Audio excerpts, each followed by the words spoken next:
不動産屋さんの階段へようこそ。これは10年ほど前に某不動産会社の賃貸物件の管理部門に従事する小林さんという方に起きた話です。それはある兄弟が賃貸アパートを探していたことから始まります。その兄弟を本田兄弟としておきます。その本田兄弟は兄が40代後半、弟が40代半ばぐらいで、2人とも精神疾患の障害を持っていました。兄が統合失調症、弟が自閉症だったのです。もともと両親とずっと暮らしていたのですが、その両親とも他界したため、兄弟の面倒を見る人がいなくなり、グループホームで暮らしていました。グループホームにいる人たちは NPO 団体などのサポートで生活保護の申請をして受給資格を得たらアパートなどの住居を借りて独立していきます。その本田兄弟もやっと生活保護の資格を得られたので NPO 団体などの紹介で小林さんの会社の管理する物件に入居することになりました。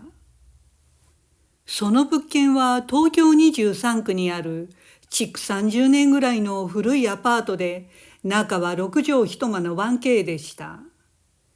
小林さんが初めてその物件案内で本田兄弟と会った時、2人ともいい年をした40代のおじさんという感じでしたが、お兄さんは受け答え、理解力、判断力など極めて正常で、そんな精神の障害を持っている人には見えませんでした。ただ弟の方が終始下を向き、決して目を合わすことがなく、明らかに自閉症だと分かったそうです。その後何回も小林さんは本田兄弟と接触をし、お兄さんとは打ち解けて話せるようになり、このお兄さんなら弟を任せられるだろうと思ったそうです。ただ普通こういった精神疾患のある人は現実的にはアパートを見つけるのは難しく、大概の大家さんは近所迷惑になるような行動を心配して断ってきます。そこで小林さんは何とか大家さんを説得し、障害が軽度のお兄さんが弟の面倒を見れるということで承諾してもらったそうです。でも小林さんは内心一抹の不安もありました。さて本田兄弟は早速そのアパートに引っ越してきました。荷物などはほとんど着替え程度しかなく、家電や布団などは NPO 団体や小林さん個人の寄付で何とか整えたということでした。そして入居後数ヶ月は何事もなく、兄弟は平穏に暮らしているようでした。ところがそんな最中でした。ほら見たことかということが起きたのです。それは平日の深夜12時を過ぎた頃、突然小林さんの携帯にそのアパートの居住者の一人から連絡がありました。すいません。隣の101号室の住人が立てる騒音で眠れないんです。注意してくれませんかという苦情でした。そこで小林さんはすぐに車に飛び込み、アパートに向かったそうです。道すがら詳しく聞くと、本田兄弟が住む101号室から壁や何かを叩く音や男性の怒鳴り声、叫び声がひっきりなしに続くということで、明らかに尋常ではないことが分かりました。角地に立つアパートなので、101号室は1階の一番端の部屋なため、騒音はもろに隣の102号室と真上の201号室に響いていました。小林さんがアパートに到着すると、101号室から兄が騒いでいる声が聞こえました。すぐに部屋をノックして開けるように言いましたが、全く返答がありません。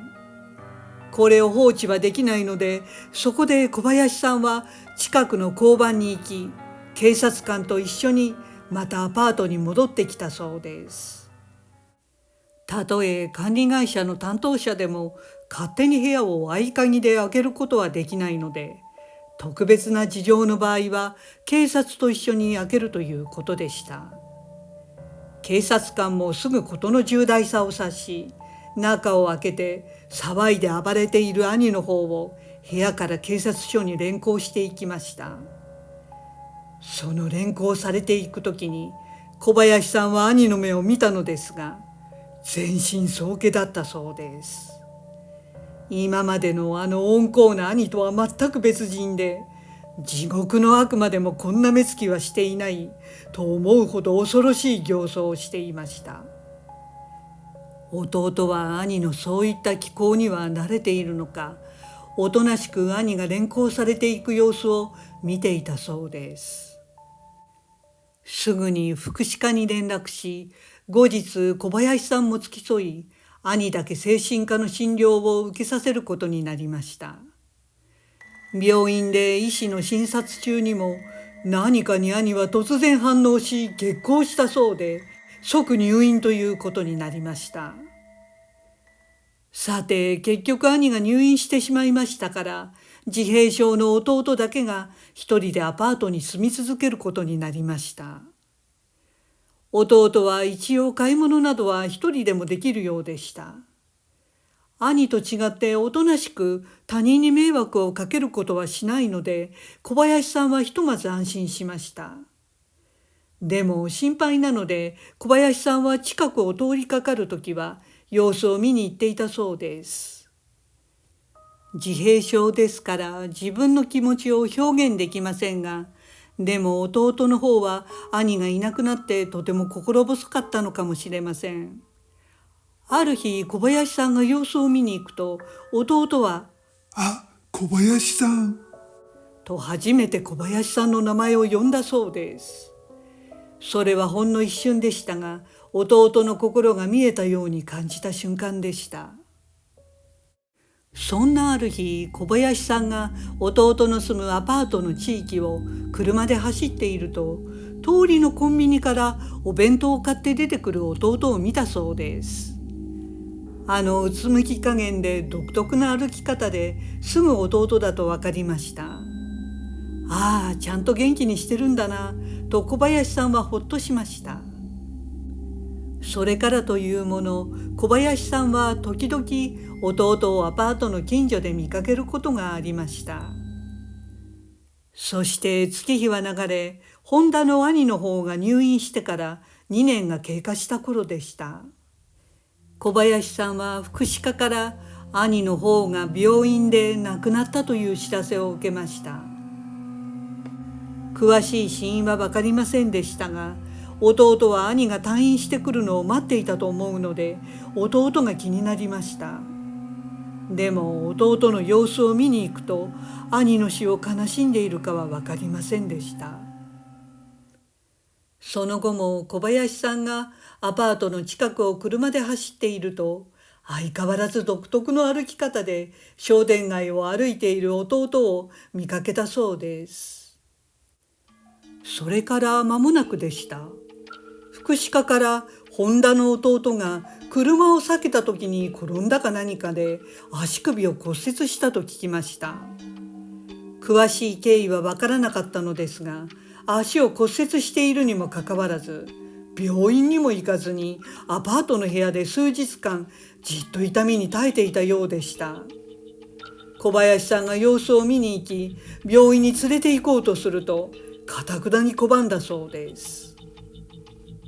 弟は動けませんから、福祉課の担当者が代わりに食事を数日分まとめて買いに行き与えていましたが、部屋の中は散らかったままでゴミ屋敷のようでした。骨折して何も治療しなければ足首は固まってしまうようで、二度と普通に歩くことはできなくなっていました。